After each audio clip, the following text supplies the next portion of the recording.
Bom dia, sexto ano! E aí, galera? Espero que estejam bem, se cuidando. E hoje nós vamos falar aí sobre o capítulo 8, estrutura e composição da Terra. Primeiramente, assim, quem estiver aí com o livro, peço que pegue o livro, coloque aí na página 70. Quem tiver um marcador, uma caneta, também é fundamental, porque vai ter partes aí que eu vou pedir para vocês marcarem. Valeu, galera? Mesmo esquema de sala de aula. Na aula passada nós falamos, recordando aí, sobre agentes modeladores internos, sobre placas tectônicas, sobre crosta terrestre. E hoje nós vamos falar aí um pouco sobre os tipos de rocha e sobre agentes modeladores externos. Tudo que vem da atmosfera, tudo que vem da ação humana que ajuda a moldar o relevo terrestre. Então, já colocando aí na página 70, nós temos o seguinte. Nosso planeta é composto de 3 domínios físicos essenciais. Um gasoso, a atmosfera, um líquido, a hidrosfera, e outro sólido, composto de rochas, a litosfera. Já podem começar marcando aí, valeu? Já podem marcar esse trecho aí. Em seguida vem, os 2 primeiros domínios são relativamente bem conhecidos. Entretanto, o conhecimento que temos do interior da Terra é incompleto, já que a observação direta é impossível. Lembra que eu falei na aula passada aí que conhecer a fundo a crosta terrestre, a parte interna da crosta terrestre, a parte interna do nosso planeta, ainda não foi possível pelo ser humano. Ainda não foi algo assim. O ser humano conhece melhor das redondezas espaciais do nosso planeta, aí melhor nas redondezas do sistema solar do que propriamente do interior da Terra. Assim como não conhece também o fundo dos oceanos completamente. E aí vamos falar dos tipos de rochas, que podem ser de 3 tipos. Ígneas ou magmáticas, que são as rochas que se formam a partir da solidificação do magma. Metamórficas e sedimentares. As rochas ígneas ou magmáticas, elas podem ser tanto intrusivas quanto extrusivas.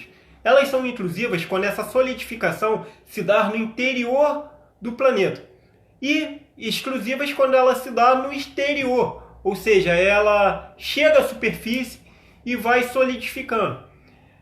O que aconteceu foi muito isso lá na formação do nosso planeta, que a gente já falou lá atrás. A Terra era um grande mar de lava vulcânica e aos poucos foi se resfriando, formando aí as primeiras rochas. E aqui onde está ígneas ou magmáticas. Do movimento gerado pela energia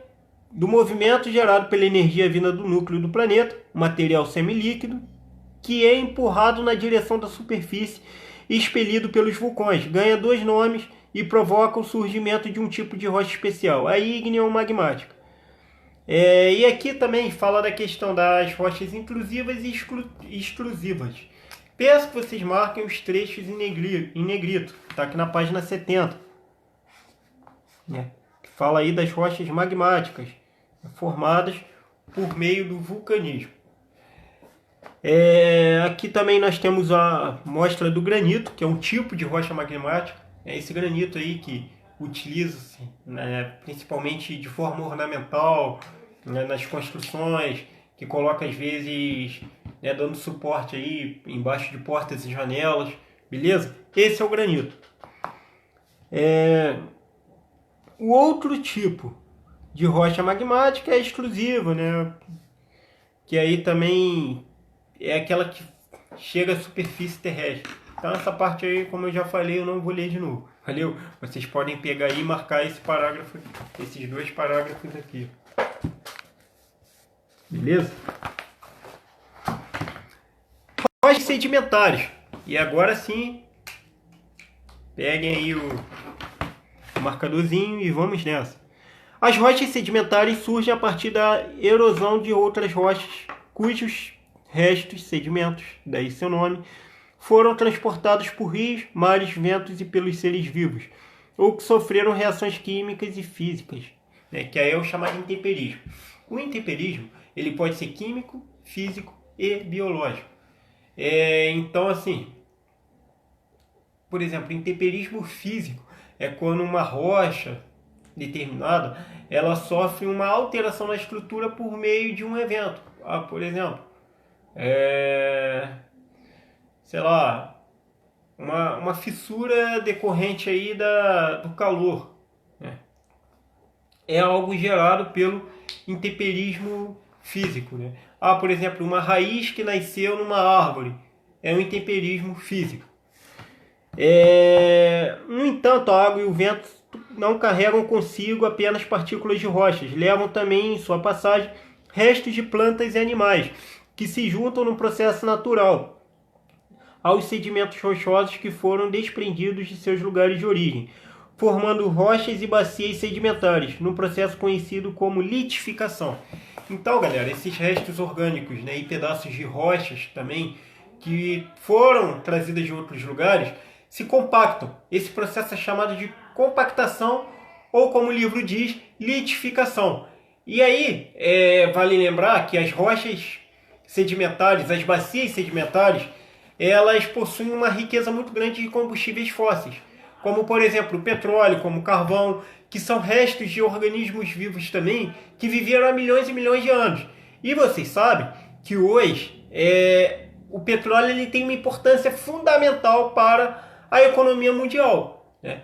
O preço do barril de petróleo ele sempre está em pauta, né? Aí nos principais programas de notícias, isso é sempre comentado. Inclusive guerras já foram originadas por conta desse debate no preço do petróleo. Lá em 1979, quando tem a crise do petróleo, e tanto os Estados Unidos quanto a União Soviética invadem países do Oriente Médio para manter um certo controle sobre as bacias de produção de petróleo, sobre as produtoras daqueles países. E aí também desse movimento surge a OPEP, que é um grupo de países produtores do petróleo. E eles passam a defender que deveriam ter o controle, né, sobre sua própria produção. Essa organização aí existe até hoje, tá? Esse movimento aí desses países. Então as rochas sedimentares basicamente são o restante de outras rochas que se juntam. Que nem, por exemplo, vamos colocar,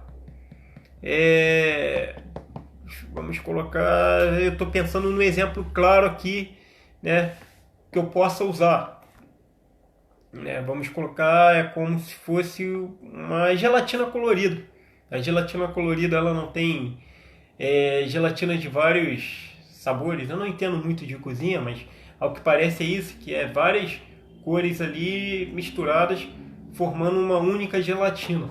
É mais ou menos isso, né? Se não for isso, desconsiderem, porque meu conhecimento em culinária é mínimo.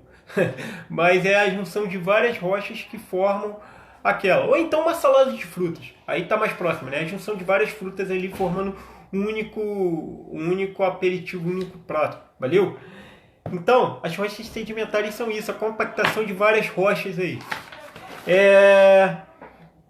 Já aí aqui na página 72 fala da cimentação, que foi o que eu já expliquei a vocês. Vocês podem marcar no livro, tá, galera? Marca esse trecho aí que fala da cimentação. Tô fechando aqui o meu marcador, senão vai acabar secando o marcador aqui. Aqui fala do giz e do xisto. Vocês não chegaram a pegar a época que a gente utilizava giz, né, na sala. Mas o giz ele é um tipo de rocha sedimentar, né? A gipsita. A gipsita ela é uma rocha sedimentar. E aí as rochas metamórficas. Vocês já podem marcar aí também. As rochas metamórficas, aquela que muda de forma, nascem das transformações de outros tipos de rocha ao sofrer grande pressão e calor. Quando o calor e a pressão do interior da Terra provocam uma mudança nas características particulares dos diversos tipos de rocha, a rocha que resulta dessa transformação é a que os geólogos chamam de metamórfica.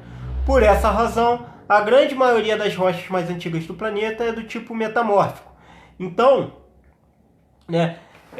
quando o calor, quando a pressão e aí é uma transformação de ordem física, modifica uma rocha, gera o que nós chamamos de metamorfismo.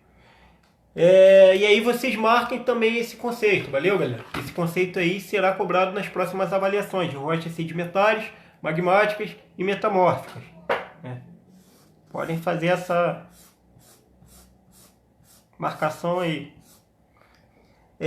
Reunidas as magmáticas, essas rochas formam as estruturas geológicas conhecidas como crátons, plataformas ou escudos. Nesse último caso, quando encontradas já na superfície, os crátons são estruturas rochosas mais antigas que as bacias sedimentares, tendo sido formados há milhares de anos. Então, assim, são as unidades mais remotas do nosso planeta. Aqui fala do ciclo das rochas, né, que é a transformação, erosão, intemperismo, transporte e sedimentação, e ainda a ação dos elementos externos, como o sol, a chuva, o vento. E aí eu cito também a atividade humana. Os livros não costumam citar muito, mas eu gosto de fazer essa citação porque, por exemplo, para construir um túnel, na cidade do Rio nós temos vários. Foi necessária a alteração humana ali naquele tipo de rocha. Então não deixou de ser uma interferência externa. Favorecem a transformação dessas rochas. A esse conjunto de transformações e mudanças damos o nome de ciclo das rochas. Aqui na página 72 nós temos o ciclo das rochas. Valeu, galera? Ó, essa imagem aqui. Sedimentação, rochas sedimentares, rochas metamórficas. Esses processos estão interligados entre si. Em primeiro lugar, uma rocha metamórficas podem formar uma rocha magmática, pode formar rochas sedimentares e metamórficas. Da mesma forma, rochas sedimentares e metamórficas podem ser empurradas para as camadas mais profundas da Terra, até sofrerem transformações a altas temperaturas e se tornarem novamente magma. Todo esse processo recomeça do último estágio, voltando para o primeiro, e assim sucessivamente no ciclo sem fim. E aí os agentes modeladores externos, fala dos tipos de erosão. E aí nós temos a erosão pluvial, fluvial e litorânea, que é a erosão aí causada pela água. A água, ela, principalmente nos ambientes, ali na região dos lagos tem muito isso. Os ambientes com água causam uma profunda alteração na superfície. Essa é a chamada erosão litorânea. Em alguns lugares com rios, é a erosão fluvial. Em alguns lugares onde a chuva ela tem uma ação muito intensa, e aí as encostas elas são muito suscetíveis à erosão pluvial. Por isso que em determinadas áreas, em época de chuvas, liga-se o alerta, porque é muito possível de ter um desastre, como teve aí no Morro do Bumba, como teve, por exemplo, como sempre tem na região serrana. Mas aquilo ali, galera, é a natureza. Aquilo vai continuar existindo. E aí cabe as medidas preventivas. Por exemplo, defesa civil. A defesa civil ela existe para esse tipo de situação. Viu alguma coisa normal? Mora em área de encosta? Defesa civil, liga aí e as medidas vão ser tomadas. Eles vão te dar alguma orientação. Quem mora aí em áreas de serras principalmente, ou quem tem familiares nessas áreas. Então, os agentes modeladores externos, página 73. As formas de relevo terrestre mudam lentamente pela ação dos diferentes agentes externos. Marquem aí quais são esses agentes externos. O vento, a água, o gelo, as mudanças bruscas de temperatura, os seres vivos, principalmente os seres humanos. Como vimos, a paisagem se forma pela ação dos agentes internos. Porém, ela é constantemente modificada pelos agentes externos, que desgastam, destroem e constroem formas de relevo, modificando a superfície terrestre. Esse trabalho de modificação do relevo, que corresponde às diversas formas da crosta terrestre, como as montanhas, os planaltos, as planícies, depressões, entre outros, é contínuo e incessante. Por exemplo, o Corcovado, o Pão de Açúcar, já foram muito maiores no passado do que são atualmente. Porque ao longo do tempo teve essa ação aí da erosão, teve a ação do vento, teve a ação da chuva. Então esse é um processo, assim como os dobramentos modernos, que são as formações mais recentes, vão também passar por esse desgaste natural.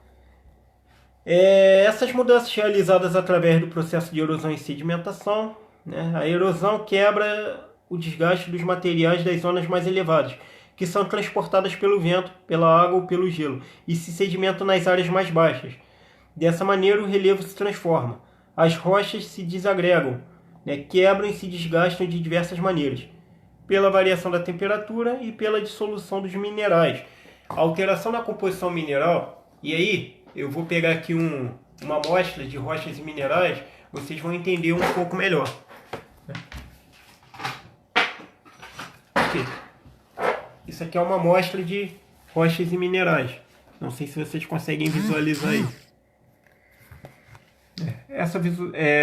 Esses minerais, conforme eles vão sofrendo uma estrutura, nós vamos tendo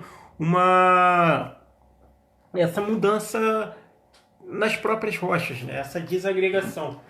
Você quebrar a estrutura mineral disso aqui vai facilitar para que haja as mudanças que nós estamos estudando na aula de hoje. Aqui. Eu não sei se vocês conseguem ver de perto. Aqui. Por exemplo, a gipsita. Aqui tem uma amostra de gipsita. Espera aí, eu tinha gips aqui. Deixa eu ver. Aqui, a gipsita é esse mineral aqui. Vou tentar focalizar aqui para vocês verem. Estão vendo? Aqui. Esse aqui. O giz ele vem dessa estrutura. Então, vamos falar de outros tipos de erosão para não alongar muito também o vídeo. A erosão eólica é aquela que vem do vento. Aí vocês podem ir na página, meu marcador caiu aqui. A erosão eólica. Vocês vão marcar o trecho negrito que explica. Aí no livro vai estar basicamente o resumo do que eu vou falar aqui. Motivada pela ação do vento. Por exemplo, em Natal, há algumas dunas. Nesses lugares onde há maior circulação dos ventos, é muito comum esse tipo de erosão. Claro que ela é presente em todo o território, mas em alguns lugares estão mais suscetíveis a esse tipo de ação. O Brasil, por exemplo, ele deveria utilizar em maior escala a energia eólica. Países como a Holanda já utilizam. E aí é uma alternativa. Nós vamos falar também de fontes de energia mais à frente. É uma alternativa a energia hidrelétrica, que é o principal, que é o eixo central da utilização de energia aqui no Brasil. Nós somos muito dependentes da energia hidrelétrica. E aí, por último, formas de relevo. As principais formas de relevo são, já na página 76, coloque aí. Plataforma continental é uma forma de relevo submarino, ligeiramente inclinado, sendo basicamente uma extensão do continente. Atinge até cerca de 200 metros de profundidade, a partir do nível do mar. É uma área que recebe e acumula os sedimentos vindos do continente. Talude é outra forma de relevo submarino, que se encontra logo após o fim da plataforma continental. É de origem sedimentar e segue declinando até o fundo do oceano, onde chega a atingir 3.000 a 5.000 metros de profundidade. Frequentemente encontramos restos de seres marinhos, argila e vulcões que dão origem a ilhas oceânicas. Então, assim, a plataforma continental ela é a extensão do que nós temos aqui fora. Quando você entra na praia, você vai perceber que à medida que você vai caminhando, vai havendo uma declinação, até que há uma queda brusca, que nós chamamos de talude. E aí só tende a aumentar essa profundidade. Valeu? Isso aí na prática é o que vocês veem quando vão na praia. Chega uma certa área que vocês não podem mais caminhar, até por questões de segurança. Aí aqui tem as cordilheiras, aqui fala das cordilheiras. As cordilheiras mais conhecidas do mundo são os Andes na América do Sul, as Montanhas Rochosas nos Estados Unidos, no Canadá e Himalaia no continente asiático, onde inclusive aí está o Monte Everest, que é considerado o ponto mais alto do planeta. E os Alpes na Europa. E aí vem aí as definições que vocês estão mais acostumados, que vocês já viram lá no quinto ano, no quarto ano, que são os planaltos e as planícies. Vocês sempre ouviram, mas planalto é um plano alto, acima de 200 metros. Planície é um ambiente mais baixo, plano. agora nós vamos ter uma aprofundada aí nesses conceitos. Os planaltos são superfícies irregulares, também chamados de platôs, formados por terrenos elevados e planos de altitude acima de 300 metros, onde predomina o desgaste erosivo. Podem ser classificados de acordo com sua formação geológica. Planalto sedimentar, formado por rochas sedimentares, planalto cristalino, formado por rochas cristalinas, e planalto basáltico, formado por rochas vulcânicas. Marquem essa definição.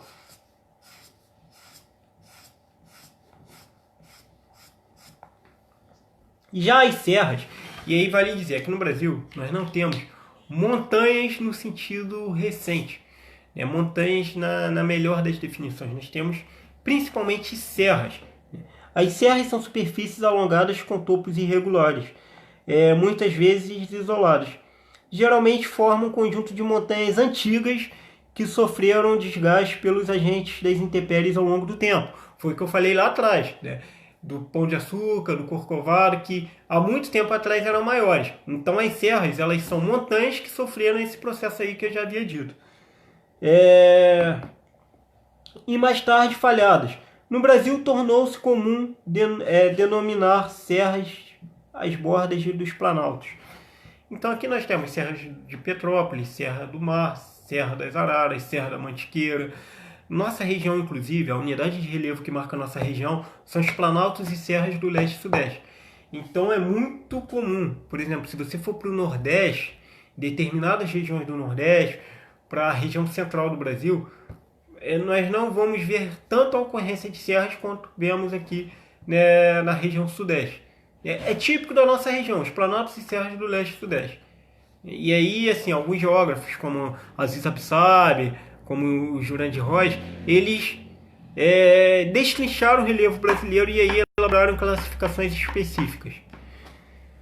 As planícies são superfícies planas, que têm no máximo 100 metros de altitude, das quais os processos de deposição superam os de desgaste.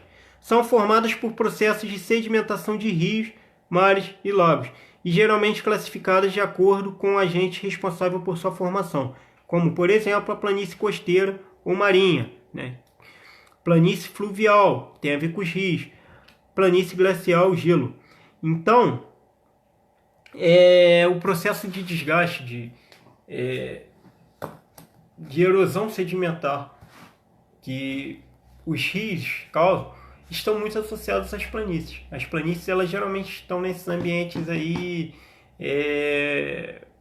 marinhos e fluviais. Por exemplo, lá no Amazonas tem a planície amazônica, e tem a planície do Rio Paraná, a planície do Rio Tocantins, que são ambientes que têm a presença de água. Então, por exemplo, planaltos, o processo de erosão é muito maior que o de sedimentação. E nas planícies o processo de sedimentação prevalece. Ainda tem as depressões, que é o próximo conceito que nós vamos estudar, que são áreas mais baixas que os planaltos e que fica ali entre os planaltos e as planícies, onde a sedimentação também é muito intensa. São áreas mais ou menos planas e baixas em relação ao relevo, são áreas mais ou menos planas e baixas em relação ao relevo que a circunda devido ao prolongado processo de desgaste, ou ainda a fundamentos provocados por falhamentos. Sua altitude varia de 100 a 500 metros. São classificadas como relativas e absolutas. As depressões relativas situam-se acima do nível do mar, mais abaixo das regiões vizinhas. As depressões absolutas encontram-se situadas abaixo do nível do mar. Tem um exemplo de depressão absoluta, que é a Holanda. Por isso que a Holanda, a Bélgica, são chamados de... a Holanda, principalmente, Países Baixos. Porque toda a Holanda está situada abaixo do oceano. Então, até a construção de algumas barreiras para impedir que o oceano invada essas regiões. Então, a Holanda é um exemplo aí de depressão absoluta. Uma depressão mais próxima aí é a Baixada Fluminense, que está ali entre a Serra de Petrópolis e o oceano, e a Baía de Guanabara. Então, por isso que nós temos a denominação Baixada Fluminense. Valeu, galera! Hoje o vídeo ficou um pouco mais longo, porque era uma quantidade de conceitos maiores. Eu peço que vocês... eu já ia esquecendo de pedir para vocês marcarem. Mas... peço para vocês marcarem a definição de planícies e depressões,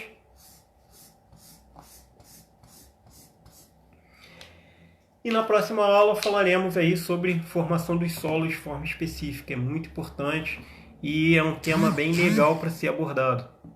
Valeu, galera. Um abraço aí. Façam os exercícios pedidos. Se cuidem.